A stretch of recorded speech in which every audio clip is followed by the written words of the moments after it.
that gave readers a different look about a cold history so it wouldn't be a mystery. I'll tell you the facts, relax. First, I'll tell you about Eric Blair, born in India, raised in England. When he got older, he got the cold shoulder because he was not cool. He went to a boarding school. After his graduation, he made the decision to be a police officer.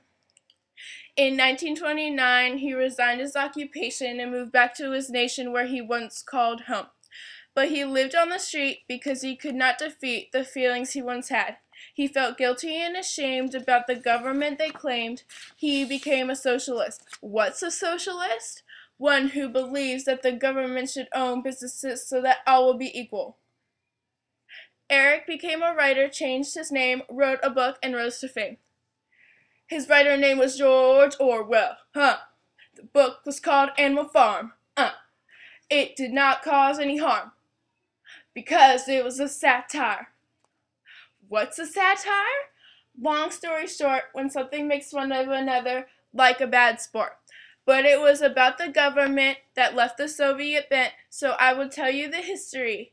So when I tell you about the book, it won't be a mystery.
Then Lenin took the throne and made it known that the Communist Party was taking power in the Soviet Union. The people did not mind, so they did not decline the equality of all the classes, so it ended up surpassing. Then all of a sudden, their Tsar Lenin died. But two men had enough pride to fight for the throne. They were known as Stalin and Trotsky. When they were done, Stalin won and took control of the whole Soviet Union.